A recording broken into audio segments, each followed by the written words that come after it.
In the last session, we started our discussion on methods of knowing and acquiring knowledge. And we discussed two methods. Which ones? Tenacity and intuition. Tenacity and intuition. Today, we will start with authority. Method of authority. Our discussion is based on a book, Research Methods for.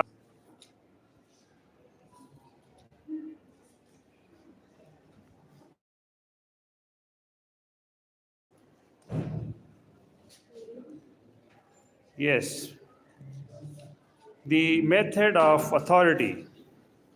First of all, its definition. In the, I'm streaming it. I'm live. You can join me on YouTube on my channel. Okay. Can you see? Who can see the my slides on YouTube?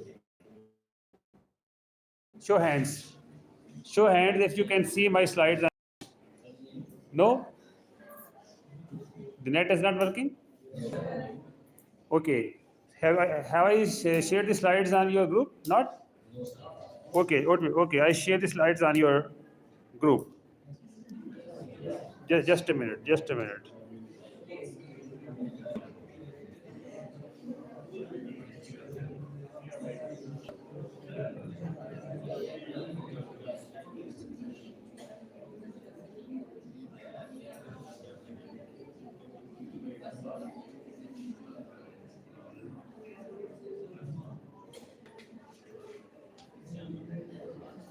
Yes. I have shared the slides on your group, Research Methodology, Spring 2026. You can open the slides on your screens and please keep your phones on silent mode.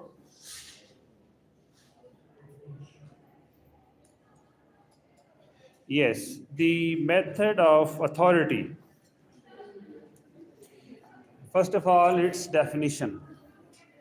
In the method of authority, a person relies on information or answers from an expert in the subject area. A person relies on an information or answers from an expert in the subject area. An authority is someone seen as an expert on the subject. Someone who is an expert on the subject is an authority, is considered to be an, yes, considered to be an authority. This can mean asking an expert directly,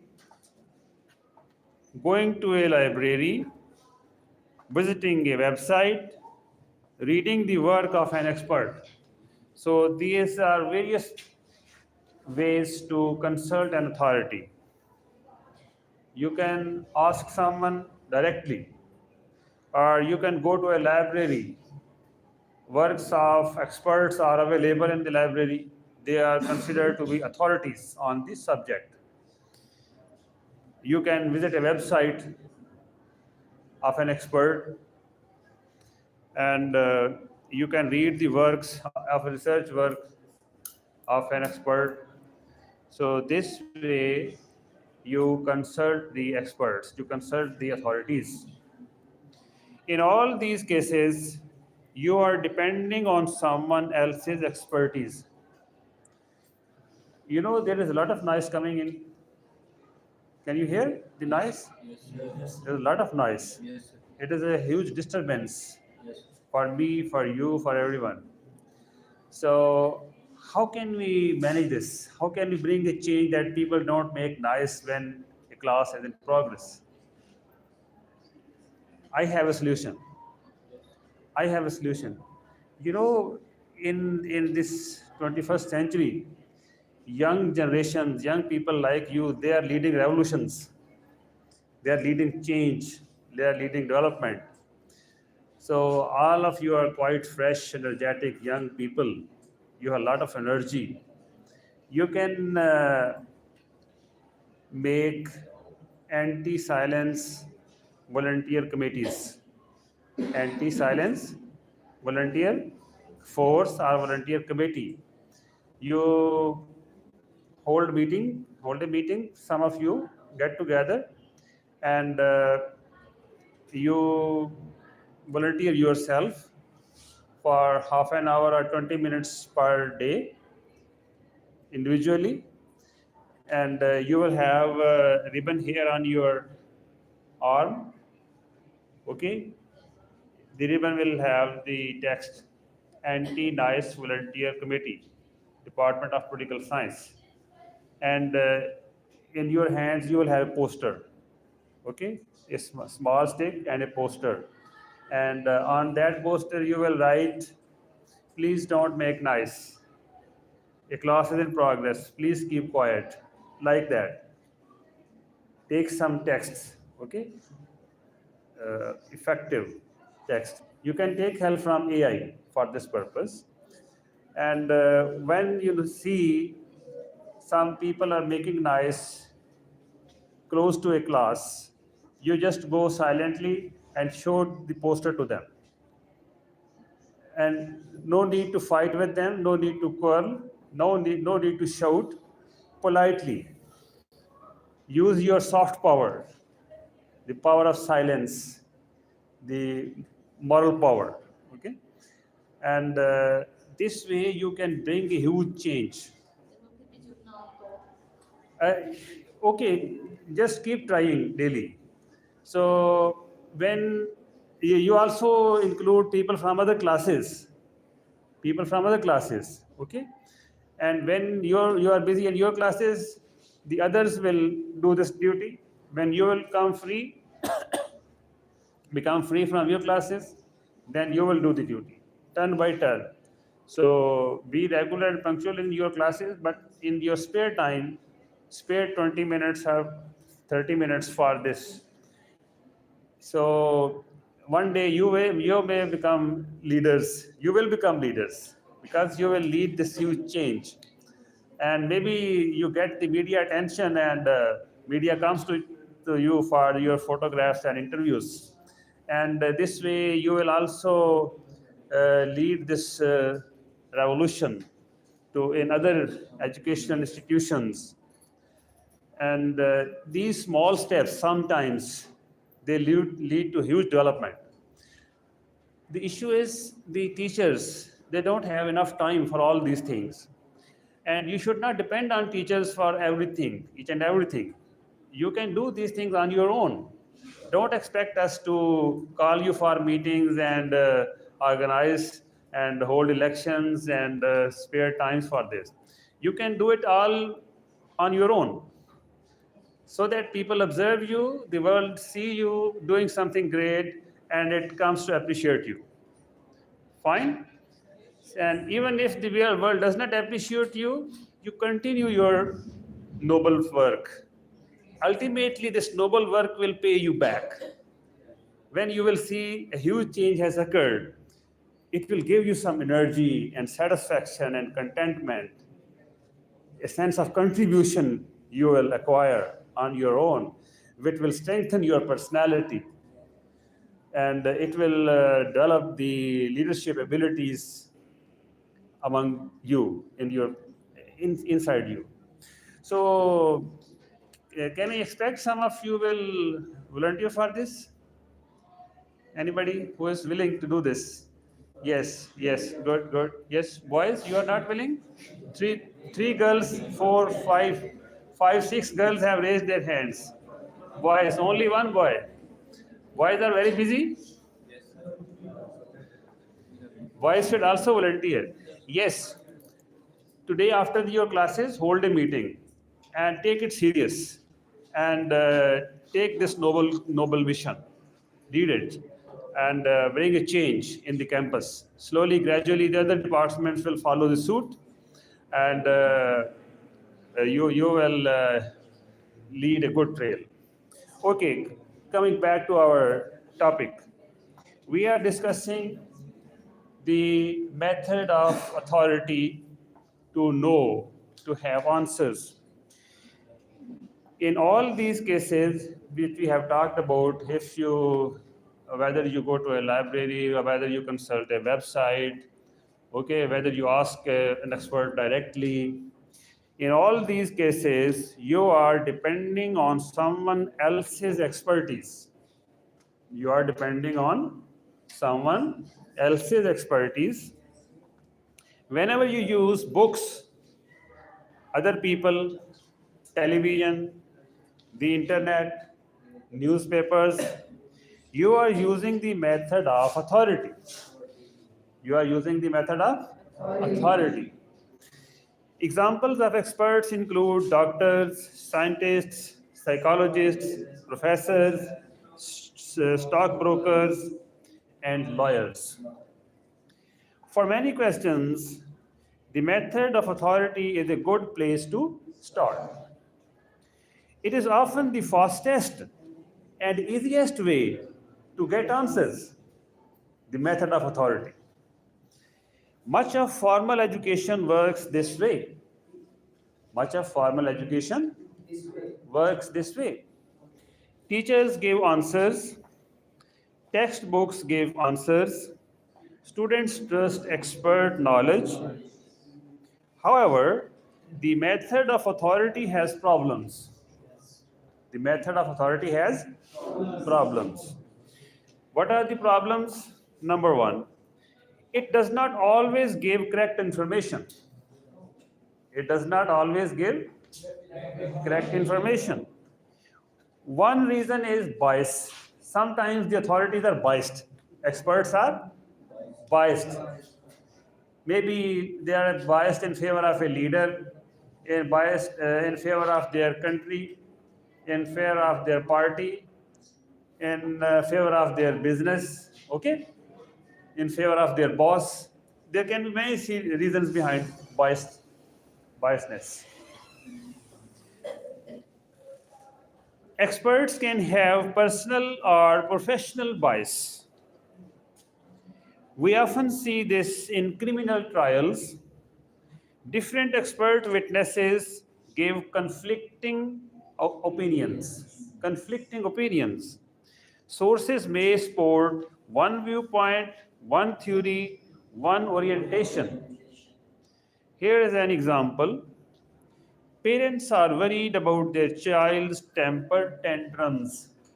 Temper tantrums, you know, temper tantrums? Do you understand temper tantrums? वो बच्चा जब वो जिद जिद भी आ जाता है ना, वो लेटरियां लगाने लगता है, लोटपोट हो जाता है, नहीं नहीं नहीं मैंने ये चीज़ लेनी है, मैंने ये खानी है जो मर्जी हो जाए ना, ये होता है temper tantrums. It is called temper tantrums. Parents are worried about their child's temper tantrums. They go to an expert for help.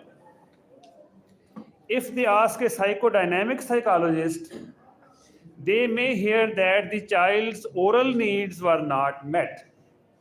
Intake, oral needs. If they ask a behavioral psychologist, they may hear that tantrums are reinforced because parents give in to the child's demands.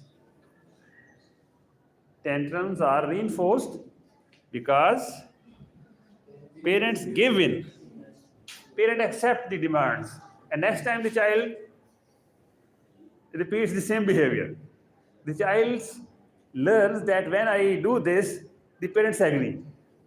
They accept my demand, and then the child makes it a habit. Whenever the parents are not accepting the demand, the child starts tantrums, insisting on it, okay, crying. And ultimately parents give in. They agree, okay, fine. So a psychologist can also say this. One psychologist says, because the child was hungry, the child wanted food. Another psychologist say no, because the parents accept the demand when child goes to temper tantrums. Getting the point? Different experts can give very different explanations. Different experts can give huh? Different experts can give very different explanations. Another limitation is this: an expert's answer may be personal opinion. Another limitation: limitations of the method of authority. An expert's answer may be personal opinion. It may not be solid expert knowledge. It may not be solid knowledge. It may be just an opinion. For example, one movie critic gives the film a thumbs up. Movie critic says a certain movie, oh, great, good, wonderful. Another expert gives the same film a thumbs down. Another expert say, oh, but very bad movie, nothing special. Okay. Experts can disagree. So, experts can disagree. Another problem is generalizing expertise. Generalizing. We cannot usually generalize. We often assume if someone is an expert in one area, they must be an expert in another area too. Although in principle, we cannot generalize, but generally people generalize their opinions. If someone is an expert in one area, they must be an expert in another area. People think. Advertisers use this idea often. They use famous people to sell products. Famous people to sell products. For example, a famous athlete appears on TV. He talks about which soup is more nutritious. No, an athlete is not a nutritionist. A nutritionist knows better which food is good. But an athlete coming on TV tells us which soup is good. Being great at football does not make someone an expert in nutrition. Advertisers hope you will accept his advice. Advertisers hope the viewers they will accept his advice simply because he is famous. Simply because he is famous. Another example: Linus Pauling. Linus Pauling was a chemist. He won a Nobel Prize. A chemist won a Nobel Prize. He claimed vitamin C could cure the common cold. He claimed vitamin C could cure the common cold. Many people believed him because of his authority, because of his reputation. However, many scientific studies failed to support this claim. Many scientific studies, research did not support this claim. Although he was a chemist, he said vitamin C is good for cold, fever. But research did not support this claim. The belief still remains popular. Still, many people believe in it, although the scientific research does not support this claim. Another pitfall, another weakness is blind acceptance. Blind acceptance. When people respect some authority, someone as an authority, people blindly follow him or her. It is another problem with the method of authority. People often accept expert opinions without asking questions. People don't think critically. They don't ask questions. They just accept because they like the person. They like the authority. Without checking accuracy. People generally don't check accuracy. They may not check sources. They may not look for a second opinion. As a result, false information can be accepted as true. It is a problem with the method of authority. False information can be accepted as true. Sometimes people accept authority because the information sounds reasonable. Sometimes people accept authority because there is no clear reason to doubt it. For example, a doctor says that mole doesn't look cancerous. You know, there are moles on someone's faces. We want to believe this. Mole doesn't look cancerous. But getting a second opinion may be safer. Even if you go to a doctor, it is good to go to another doctor for second opinion when there is something serious. Sometimes authority is trusted completely. This is called the method of faith. Sometimes the authority is trusted completely. People don't question whatever they say. It is called the method of faith. Definition of the method of faith. The method of faith is a variant of the method of authority in which people have unquestioning trust in the authority figure and therefore accept information from the authority without doubt or challenge. Without doubt or challenge. In this method, people accept information without any verification. People don't verify. For example, young children trust their parents completely. Children, they trust their parents. The problem with the method of faith is clear. This method also has problems. Number one, there is no way to test accuracy. We cannot test accuracy, whether the information is accurate or not. No way to check truth. Faith means accepting another person's view without evidence. Faith means accepting another person's view without evidence. Now, let me tell you, faith and belief, they are not only religious beliefs. Beliefs are also economic, beliefs are also political, beliefs are also social. For example, someone may say that democracy is good for the country. So it is a political belief. It is a political belief. Someone may say that cheap labor is essential for economic growth. Cheap labor is essential for economic growth. It is an economic belief. It is an economic belief.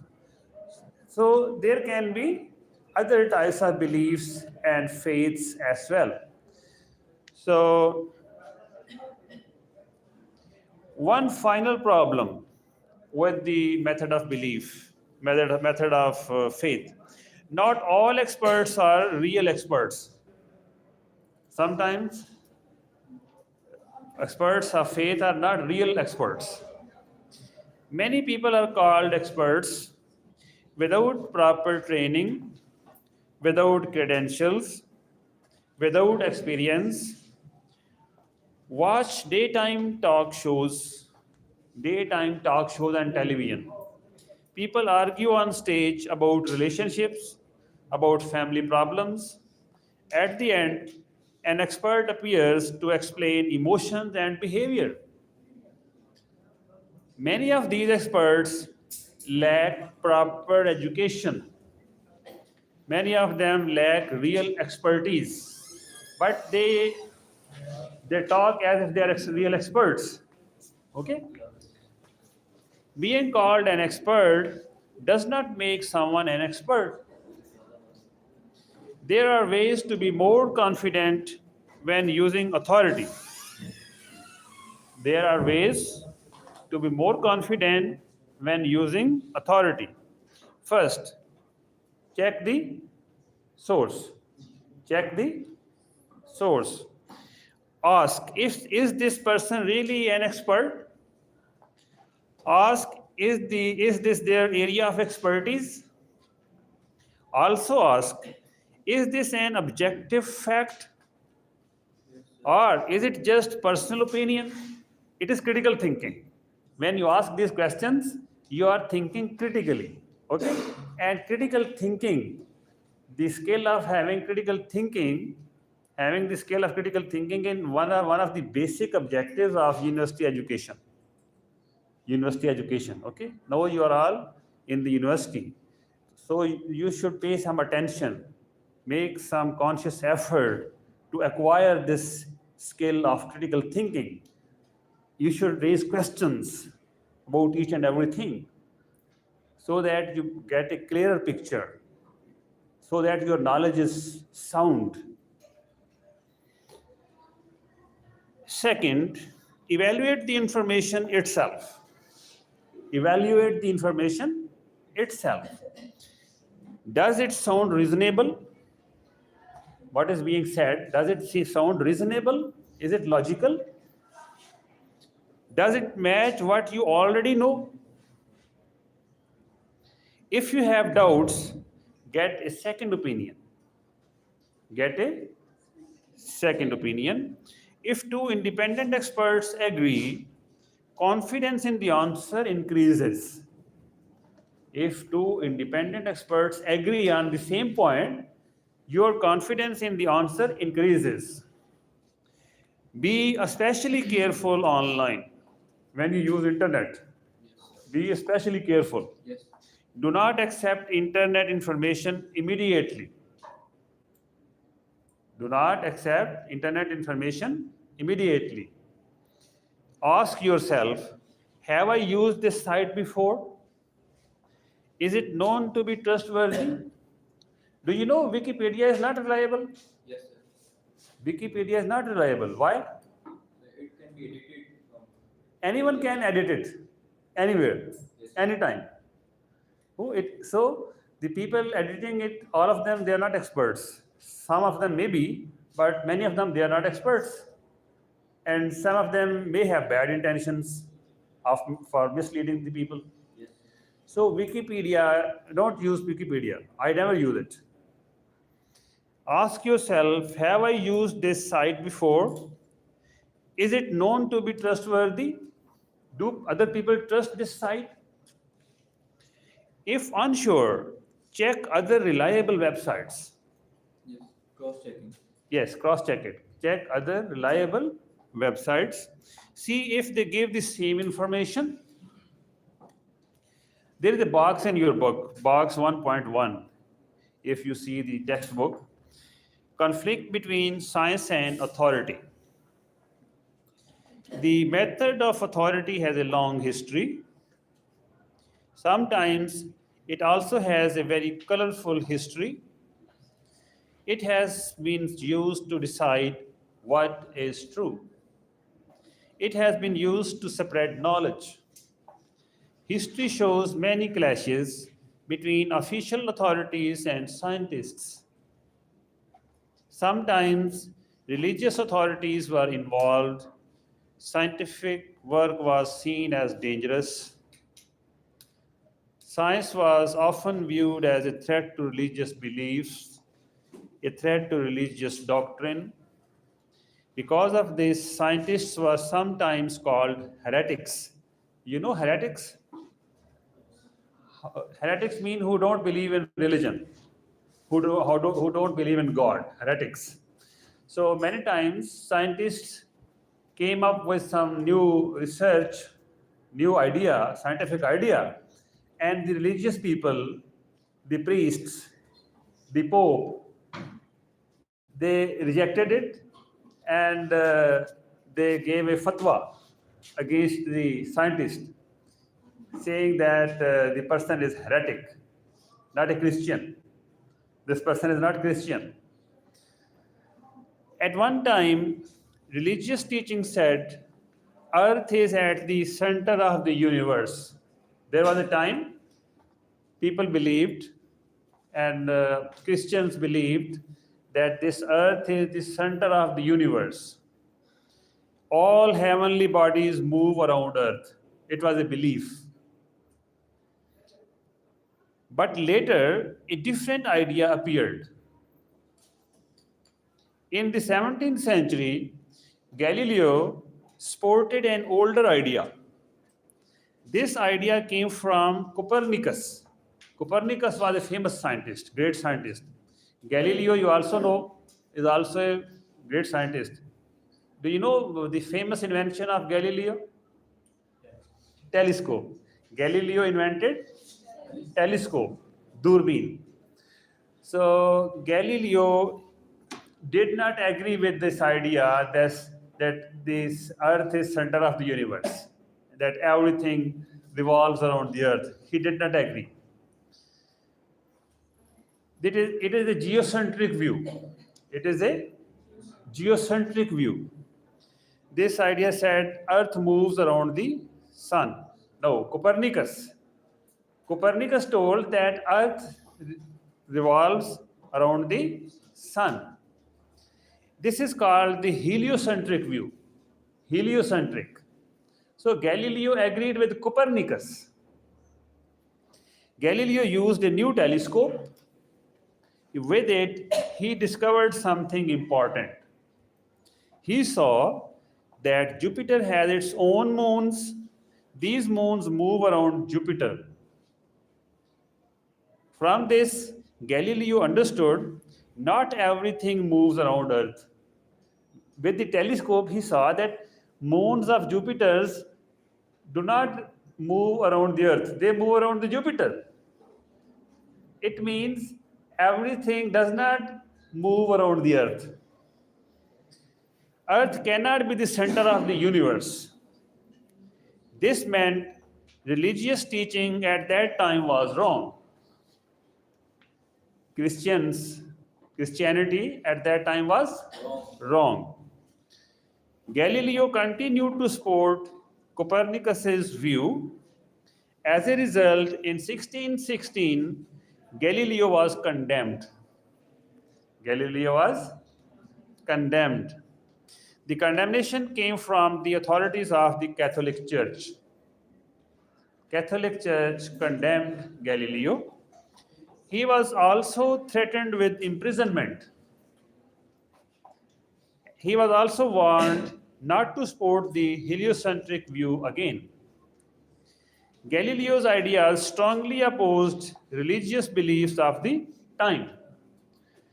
So, this way, sometimes there is a conflict between science and religion. Because of this, many other scholars refused to listen. Some would not even look through his telescope because there was a pressure on Galileo. So many people did not listen to Galileo. And some scholars, they refused to use the telescope under pressure from the church. Much later, Galileo's reputation was restored. In 1992, more than 300 years later, the Pope officially cleared Galileo. 300 years later, when Galileo had died, the Pope said Galileo was right. This example is not a statement about religion itself, but a lesson about conflict. It shows how different values can clash. It shows how different values can clash. Different ideas of truth can clash. Different views of knowledge can clash. There can be conflicts. Resistance to science often happens when science enters areas traditionally explained by other methods. These other methods include authority, intuition, logic, and others. It is also important to understand different ways of gaining knowledge can lead to very different conclusions. When we use different methods, it can lead to different conclusions, different findings. This include this includes conclusions about the universe, about the reality, about the truth. Conflict between science and authority did not end 300 years ago. It continues. Conflict, conflict between science and religion continues. Even today, there are serious debates. For example, modern science and society debate cloning. Do you know cloning? Yes. Yes, modern science and society debate cloning. People disagree about how cloning should be used. The methods of tenacity, intuition, authority are useful for some questions. They work well when answers are needed quickly. When we need quick answers, we use these non scientific methods. Yes. When mistakes have no serious consequences, we use these quick methods. When there are no serious consequences. For example, choosing shoes. You are buying shoes, so there's no need to launch a scientific project. You use your other non-scientific methods and you choose the shoes. Choosing vegetables for dinner. Okay, no serious matter. Yes. But these methods are not enough for serious situations. If there are serious situations, these methods, non scientific methods, are not enough. They can be dangerous. Then we need a scientific approach. If something serious is under consideration, for example, if someone is having a fatal disease, heart patients, for example, is making a policy for education, policy for health policy, for example, or nuclear policy, then unscientific methods can lead to dangerous results. Then the government should have adopt a scientific approach. The policy must be based on scientific studies, scientific research. Oh, okay, let us complete this stuff. 2 minutes, 2 minutes, 2 minutes. Let us complete. 2 minutes, 2 minutes. If a decision involves, if a decision involves silence, silence. If a decision involves large amounts of money, major life changes, then information must meet higher standards. It must pass critical tests. It must be more accurate. The next methods of acquiring knowledge place greater demands on information, require stronger evidence. This includes the next two methods and the scientific method. Okay. Next, in the next class, we will study the rational method.